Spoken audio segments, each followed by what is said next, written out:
peranannya itu di sebelah mananya sih dok? Tadi kan bicaranya kan prohormon gitu ya. Terus kalau terhadap imunitas baik yang innate atau adaptif itu gimana sih dok? Boleh sharing nggak dok? Ini karena mungkin para dokter sendiri pun masih belum nyampe ya dok bacanya. Mungkin udah baca tapi terus lupa ya dok. Iya, Gimana sih dok ke regulasi sistem imun gitu? Silakan dokter Heri. iya. Eh, mengenai masalah vitamin D itu memang ya setelah berkembang dalam waktu tahun ke tahun ya dari abad 19 mulai mulai dikembangkan hingga mulai akhir-akhir 20 ya itu mulai semakin banyak perkembangan ya mengenai peran vitamin D ini. Jadi memang peran vitamin D ini dalam imunitas itu memang cukup sentral ya. Ternyata selama ini bukan suatu euforia sebenarnya, tapi memang dia memang banyak diperlukan dalam sistem imunitas tubuh kita. Baik itu utamanya terhadap imunitas, ya imunitas itu baik terhadap bakterial, ya terutama terhadap juga masalah virus dan sebagainya itu juga punya perannya. Jadi kalau dalam sistem imunitas kita ada yang adaptif ya, juga ada yang acquired ya. Nah, yang adaptif ini biasanya berhubungan dengan beberapa fungsi dari vitamin D ini terhadap fungsi dari macam-macam sel. Nah, salah satunya adalah dendritic cell ya, dendritic cell, terus juga terhadap fungsi makrofag ya, terus juga pada NK cell dan juga selain itu pada satu namanya innate lymphoid cell kalau salah ya. Di situ itu juga dia punya peran. Nah, di mana di sini mengenai vitamin D itu dalam yang sifatnya innate ya untuk uh, kekebalan ya mengenai innate immunity itu dia berfungsi saatnya selain pada sel-sel itu dia akan membantu seperti mengurangi salah satunya mengenai masalah-masalah inflamasi ya terkait dengan sitokin ya zat-zat inflamasi yang itu akan ditekan ya oleh peran dari vitamin D terhadap sel-sel tersebut ya dalam sel-sel tersebut uh, proinflamatorinya seperti IL-1, IL-6 ya itu akan ditekan ya. Sementara pada yang anti-inflamatori seperti IL-10 dan sebagainya itu akan ditingkatkan.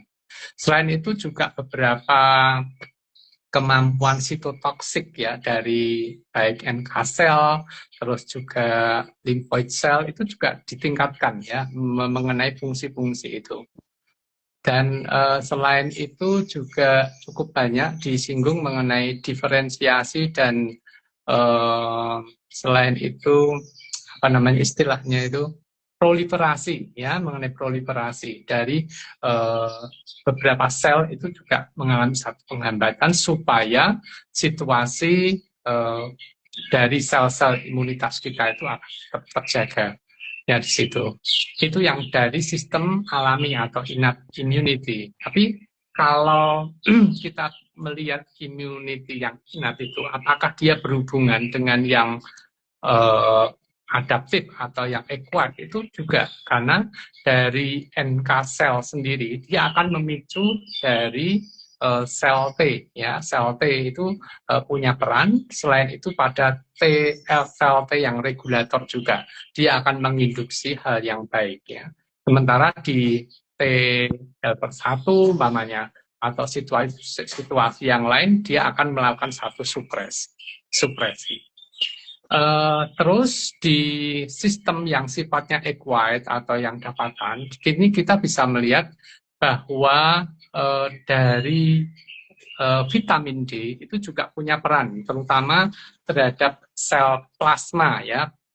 Sel plasma itu juga mengalami satu perubahan, di mana dia akan mengalami penurunan ya supresi, terus antibodinya juga, dan satu sel itu istilahnya suatu memori B-cell ya itu juga akan dipengaruhi oleh peran dari vitamin D ini ya. Jadi aspeknya memang luas ya dari peran vitamin D ini terhadap imunitas, baik itu imunitas yang sifatnya adaptif maupun yang alami. Demikian kira-kira. Wah, luar biasa nih dokter. Ini udah merangkum semuanya ya dok. Jadi luar biasa ya vitamin D itu ya. Jadi yang pertama dari inet udah langsung ya, bahkan ke dendritik, NK cell gitu. Kemudian nanti kalau udah nyambung lagi ke masalah yang tadi yang saya tangkap ya, dari kemudian dendritik, kemudian NK cell, bahkan ke limfosit gitu ya, buat nyambung nanti ke adaptif. Tidak hanya itu, juga untuk proliferasi ya dokter tadi ya, sifat yang membuat dan bisa hambat langsung ya dok ya, replikasi virus, bakteri gitu ya dok ya. Jadi luar biasa ya. Jadi ternyata ya memang karena dia adalah suatu provitamin, bahkan kerjanya sampai di dalam nukleus, jadi ini kayaknya kita nggak boleh nih kurang vitamin D. Jadi bukan hanya sekedar jadi yang penting bukan vitamin duit, tapi juga vitamin D-nya yang benar ya. Tentu ya. Duitnya buat beli vitamin D. Iya. Lumayan dok, masih ada ya kita rezeki kalau buat vitamin D. Nah kalau dokter sih saya nggak yakin ya dok, sempet deh. Saya ngaku aja kalau saya sih kayaknya nggak bisa, mesti minum aja. Nah dok, kalau gitu ya nyambung. Ini mungkin saya ada beberapa pertanyaan. Kita mau jawab sekarang atau nanti aja dok? Nanti aja atau jawab sekarang aja? Saya mengamanat dokter Lusa. Baik.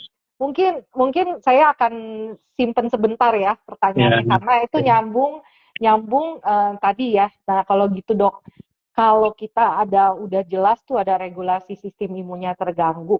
Nah kalau gitu dampak kekurangan vitamin D itu apa sih dok jadinya? Dibalik lagi ya, dirangkum gitu kan dok.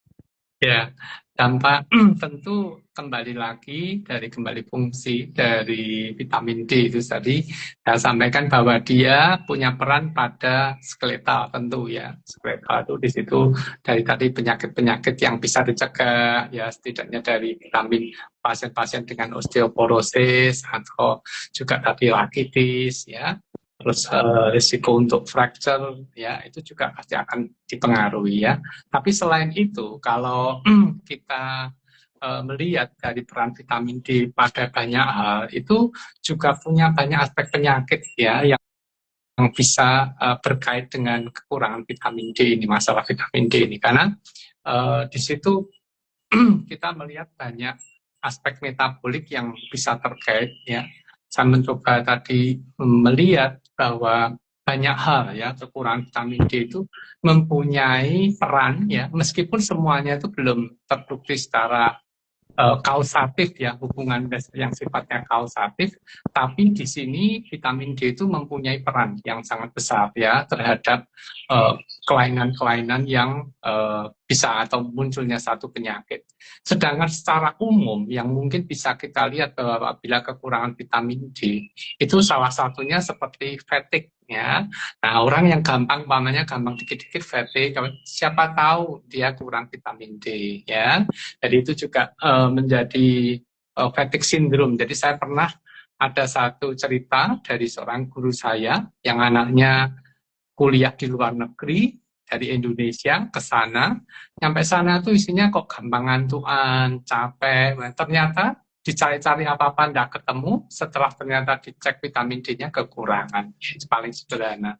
Tapi hal yang lain itu beberapa situasi penyakit itu memang berkaitan ya, seperti yang tadi saya sebutkan beberapa penyakit autoimun ya, itu juga punya peran. Sehingga kadangkala jangan heran beberapa dokter itu seringkali juga memberikan tambahan suplemen vitamin D ya, di mana di situ seringkali disematkan. Selain itu juga mengenai pasien kanker itu juga ada juga terlihat. Pasien dengan diabetes itu juga ada keterlibatan, namanya di jalur AMPK-nya ya, jalur signaliknya itu juga punya peran vitamin D. Jadi sebenarnya kalau mau disebut kalau kekurangan vitamin D apa, terutama yang umum itu secara fatigue itu yang paling sering, tapi kalau secara luas itu banyak penyakit-penyakit yang berkaitan dengan kekurangan vitamin D, termasuk yang tadi disebutkan Dokter Luse. Ini lagi musim penghujan ya, banyak mungkin musim pancaroba, kadang panas, kadang ini ya infeksi-infeksi baik bakterial, viral itu sangat punya peran ya vitamin D di sini. Sehingga seringkali ya kecukupan itu menurut saya juga cukup penting ya. Demikian kira-kira penjelasannya dokter. Wah, terima kasih, ini sudah komprehensif sekali ya dok penjelasannya. Jadi mungkin tadi kita jadi tidak hanya berpikir di satu segi ya, karena kembali Ya. lagi vitamin D itu bukan ya hanya sekedar vitamin tapi prohormon, jadi luas sekali fungsinya terkait oleh beberapa penyakit, termasuk salah satunya tadi ya bukan hanya masalah imunitas saja, tapi sindroma metabolik juga terganggu ya, ada autoimun tadi ya dok, jelasnya kalau bicara tentang regulasi, selain ya tentu osteoporosis dan yang lain-lain. Mungkin baiklah kita langsung nanya ini Dokter Vin Marial kayaknya. Dokter Vin Marial ini sangat tertarik nih. Mungkin cara memenuhi kebutuhan vitamin D mungkin salah satunya mungkin adalah kita kan harus berjemur ya tadi. Nah, Dokter Vin Marial ini bertanya dok, apakah sunblock ini kan dapat memblok UVB tapi tidak terlalu signifikan mengurangi pembentukan vitamin D.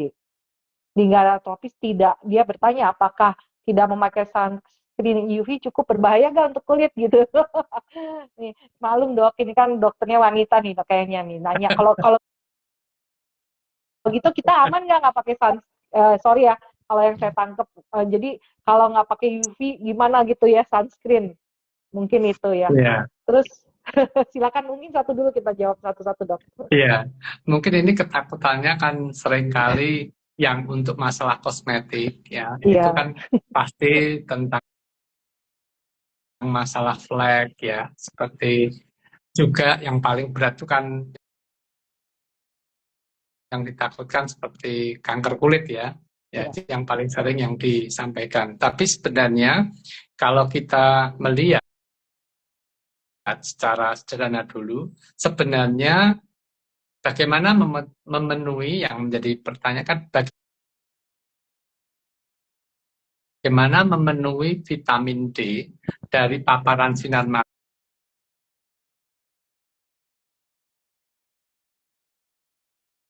matahari tanpa menimbulkan bahaya, itu yang paling utama kan? Betul sekali dok. Jadi kalau umpamanya kita mau berjemur, itu yang dimaksudkan kita berjemur itu tidak perlu berjam-jam. Ya, tidak beda perlu berjam-jam. Jemurnya sama orang bule ya dok. Iya. Buat tanning beda. Ya. Sebenarnya kalau untuk yang berjemur, yang sebenarnya kita maksud itu berjemur bisa 10-15 menit itu cukup. Ya, 10-15 menit cukup. Itu tentunya tidak akan menimbulkan yang macam-macam ya. Karena kalau istilahnya tadi disampaikan yang ketakutan yang amat sangat itu yang berkaitan dengan masalah kanker umpamanya ya. Itu kan tentu banyak aspek ya, bukan hanya pasti sinar matahari saja, pasti ada aspek-aspek lain yang pasti akan terlibat di dalamnya ya faktornya. Jadi di sini kalau kita untuk mau memenuhi dari beberapa anjuran ya dari institusi yang terkait itu 10-15 menit itu baik. Hanya memang untuk yang warna kulitnya lebih gelap ya, itu membutuhkan waktunya agak lebih panjang. Nah, ini ya bersyukur yang agak sedikit glowing. Nah, ini yang agak gelap sedikit itu agak membutuhkan waktu sedikit yang agak lebih panjang. Nggak apa-apa, tapi ya nggak sampai berjam-jam kok. Hanya yang perlu dipahami, jangan mencari vitamin D itu di jam 8. Nah, kalau jam 8 nanti nggak dapat vitamin D-nya, karena sinar UV-nya itu panjang gelombangnya itu tidak mampu mengubah provitamin D3 yang di kulit menjadi vitamin D yang D3. Ya. Jadi sebaiknya tentu menggunakan kira-kira perkiraan jam di mana vitamin D dari paparan sinar matahari itu mampu mengubah provitamin D3 di kulit kita untuk menjadi vitamin D yang baik, yang vitamin D3 untuk nanti dibawa ke liver ya itu. Jadi kira-kira kalau boleh saya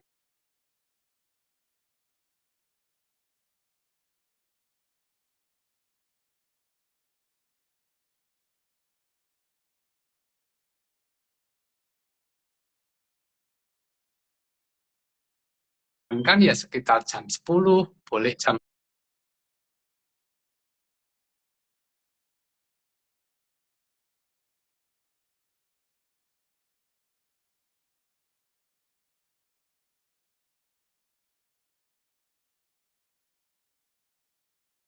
2. Ya itu harapan jemur pakaian atau paling bawah memang paling rendah dia. Jadi untuk mendapatkan vitamin D-nya itu kondisi level konsentrasinya kadar vitamin D-nya itu paling rendah. Sehingga harapannya dari waktu itu penelitian saya itu saya sampaikan kepada Bapak Direktur supaya para pekerjanya itu ya rajin juga konsumsi vitamin D supaya tidak terlampau rendah ya. Demikian. Dokter Hel, jadi kita jangan lupa tanggal tayang matahari ya sesuai gelombangnya. Iya. Kalau kecepatan gelombangnya belum ada, belum nyampe Iya, ya, betul. belum bisa untuk merubah ya supaya nanti bisa bentuk aktif untuk kembali ke hati ya dok. Oke, sama dokter Heri ya, jam berapa yang cukup efektif. Nah, mudah-mudahan ini dokter udah menjawab ya. Jadi jangan takut ya. Kemudian tadi dokter yang sama juga, dokter Vin Mariel juga bertanya nih, kalau gitu kan udah paparan vitamin D-nya udah terus apakah dengan dengan terpapar saja gitu itu bisa menggantikan suplementasi vitamin D? Gimana tuh? Iya, kalau kita melihat dari satu teori itu bahwa hampir 50 sampai 80% source vitamin D itu justru di perubahan vitamin D di kulit. Ya, sebenarnya sos yang dari makanan itu sedikit. Ya, jadi kalau kita bisa memenuhi kebutuhan untuk kita berjemur itu tercukupi, harapannya itu terpenuhi ya kebutuhan vitamin atau kadar vitamin D yang cukup ya. Nah, nanti mau tahu cukup atau tidak, tentu yang paling baik adalah melakukan pemeriksaan cek laboratorium. Itu yang paling akurat Paling ya. pasti ya, Ya, akurat. ya, ya, ya. Jadi kita harus tahu seberapa kurangnya ya dokter ya. Ya, Ya karena memang yang tadi ya harus. Jadi kalau banyakkan pekerjaan ini di dalam ruangan, PS yang di betul. luar ruangan gitu ya, kebiasaan sehari-harinya begitu ya, berpakaian. Ya, Mungkin Indonesia kan banyak ibu-ibu yang pakai hijab gitu ya. Nah mungkin ya itu tadi kalau di rumah jemur bajunya, mungkin kalau jemurnya di daerah yang di dalam rumahnya mungkin buka aja ya dok hijabnya. ya, Karena kadang masih salah. Jadi kalau jemur itu masih ketutup bajunya, itu repot juga salah. ya, betul. Betul.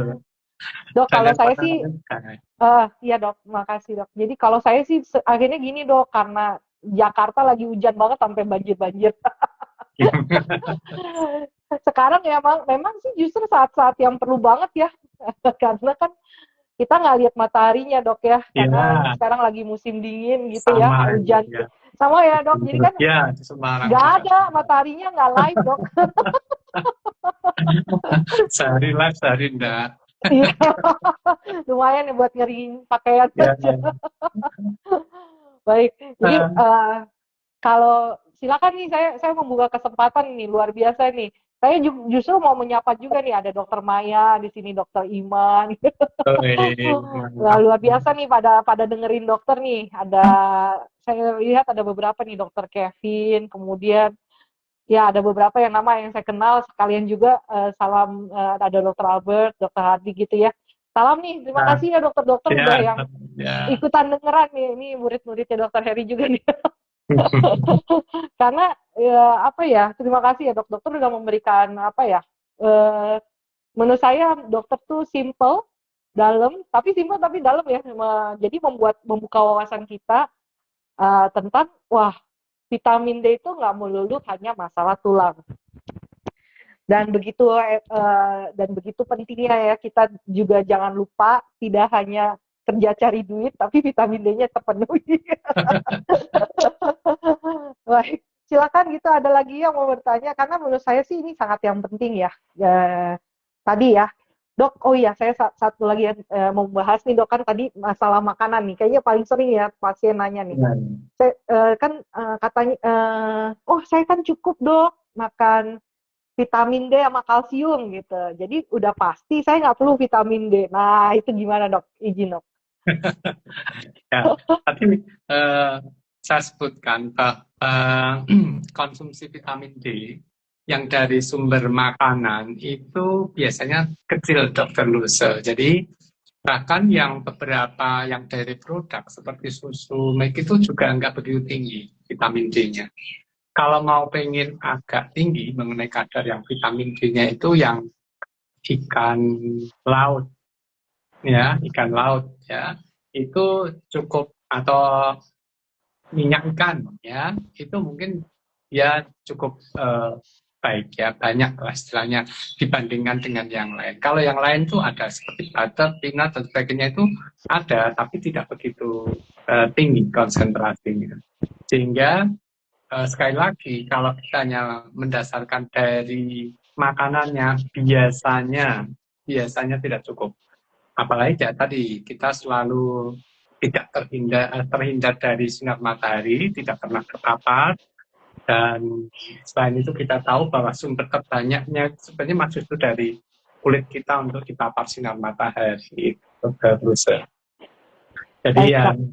ada baiknya lah kita sekali Periksa. melihat kadar vitamin D-nya kita, coba dilihat benar tidak. Baik, terima kasih Dokter Heri. Jadi sangat jelas ya. Jadi jangan hanya mengandalkan makanan, karena makanan pun yang plain sama yang animal based sebenarnya lebih tinggi animal ya Dok, tadi dari ikan, Ya. kemudian omega segala macam ya. Itu pun itu masih kurang gitu ya. Jadi jangan lupa ya bahwa kalau untuk kita harus memeriksakan, apalagi kalau saya lihat di sini banyak juga dokter-dokter atau yang demennya di dalam ruangan. Apalagi sekarang musim hujan, jadi nggak bisa juga ke luar ruangan ya dokter. Jadi terima kasih Dok. Jadi kalau saya sih rasa ini sudah cukup jelas, sangat komprehensif bahwa ya tadi jangan lupa vitamin D, kemudian perannya sangat baik ya Dok. Innate sama adaptif juga terganggu gitu ya kalau kita tidak melakukan sesuatu. Kemudian vitamin D itu luas sekali fungsinya. Mungkin sebelum, kalau nggak ada pertanyaan yang lain, mungkin saya izin minta apa yang, oh ini ada lagi nih. Oke. Oh iya, ini pertanyaan baik juga Dok. Kalau mau cek vitamin D itu tiap berapa bulan? Iya. Silakan Kalau Dok. umpamanya, kalau kita mau mengecek ya, mengevaluasi vitamin D, itu kalau kita memang sudah tahu ya kekurangan, itu bisa kita ulang sesuai dengan dosis yang mau kita berikan ya. Penelitian kami 1000 unit itu dalam 3 bulan itu ada kenaikan, tapi belum signifikan ya. Tapi kalau kita mau menggunakan dosis yang agak lebih tinggi, sekitar mungkin 5.000 atau 10.000 ya, sampai itu ya kita harus cepat-cepat kita lakukan sekitar 1 bulan ya, jangan terlampau lama ya, karena kita harus tetap mengevaluasi, karena kalau kita ingat bahwa vitamin D itu kan vitamin yang juga tidak larut ya, jadi larutnya hanya dalam minyak. Jadi kalau terlampau banyak atau ekses berlebih itu juga kurang baik ya, terhadap dampak kesehatan itu juga ada. Jadi dulu kan ada seperti euforia zaman COVID itu, berlomba-lomba sampai mau berapa puluh ribu ya, 5.000, 10.000 terus itu sampai kebablasan lah istilahnya.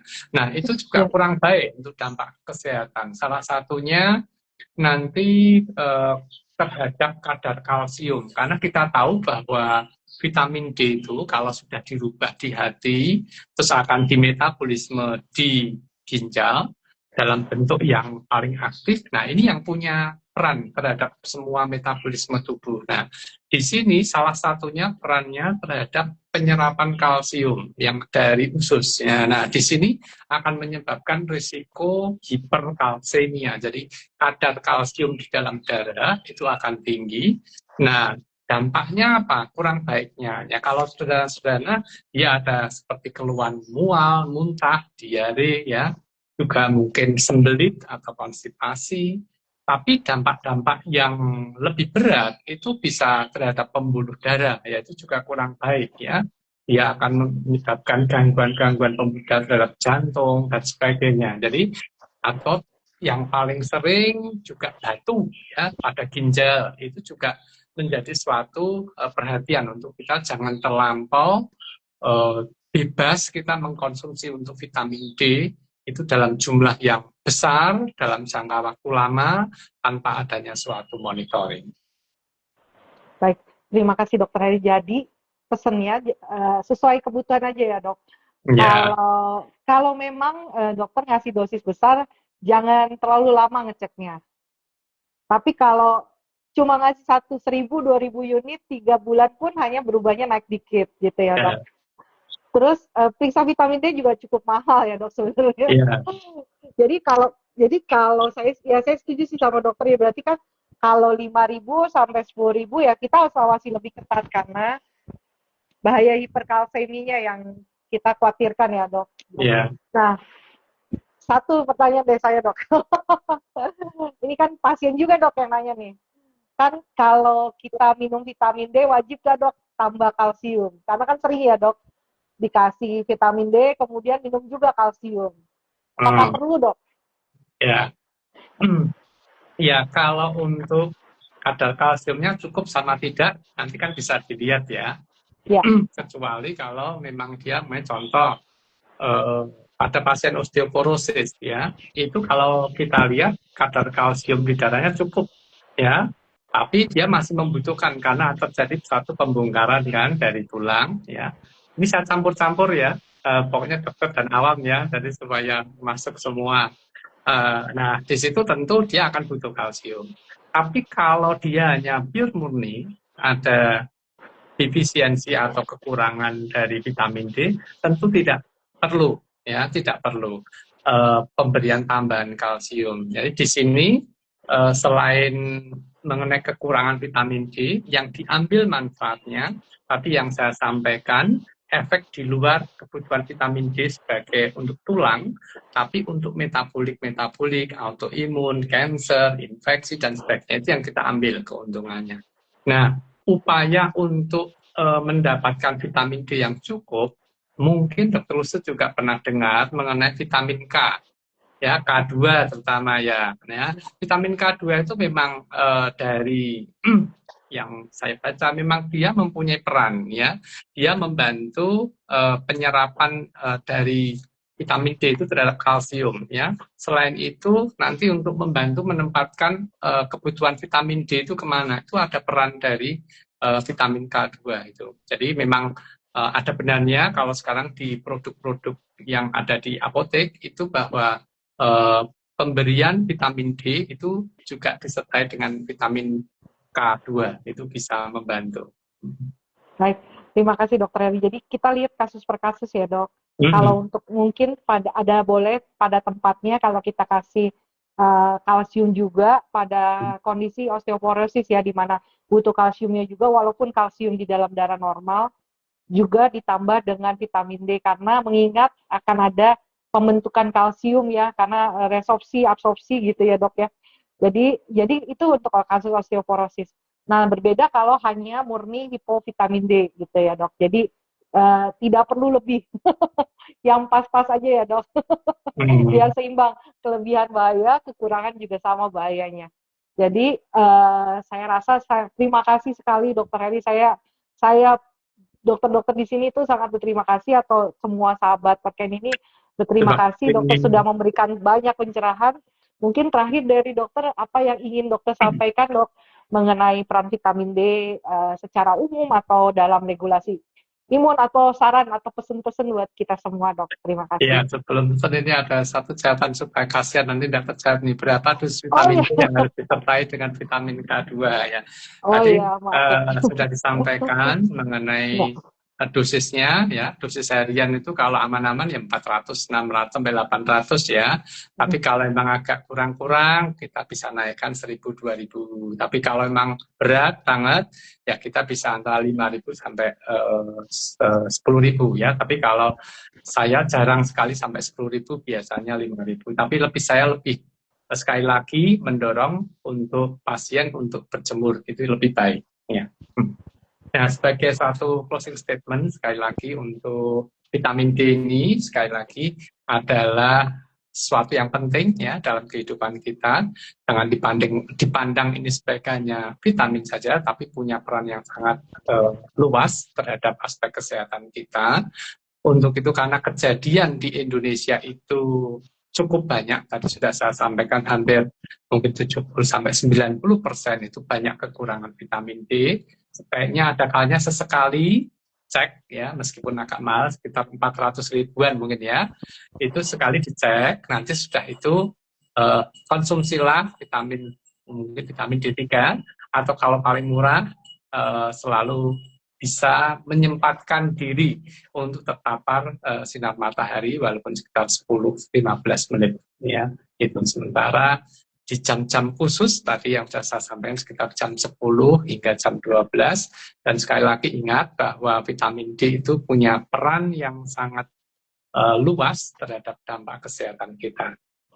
Konsumsilah dengan bijak, dapatilah vitamin D dengan kadar yang baik untuk membantu kesehatan kita. Demikian Dr. Luse, terima kasih.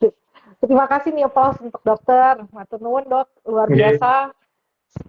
Terima kasih sekali di sore hari ini dokter sudah meluangkan waktu untuk memberikan pencerahan, memberikan kuliah singkat, Dok.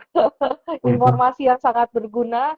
Sehari-hari kita hadapi masalahnya, dan kita juga mengalami hal yang sama. Jadi dan terima kasih atas tips dan tripsnya, Dok. Saya selaku anggota dari PP Perkeni, terima kasih ya, Dok. Dokter sudah memberikan ilmu dan edukasinya. Mungkin demikian para sahabat Perkeni, terima kasih yang sudah bergabung, join dan saling interaksi, memberikan pertanyaan dan apresiasi ya. Kembali lagi saya utarakan kepada Dr. Heri Nugroho. Mungkin jangan bosan-bosan ya, Dok, kalau nanti diminta lagi ya. Mungkin para sahabat Perkeni nanti jangan lupa ya, tunggu tanggal mainnya lagi ya. Kalau nanti ada IG Live, mungkin kalau jika ada topik-topik yang ingin dibahas, silakan, boleh nanti kita DM aja. Ya. Makasih semuanya, selamat sore, sehat selalu, jaga kesehatan. Mari, makasih, Dok. Ya, sama-sama. Mari, Dok. Iya.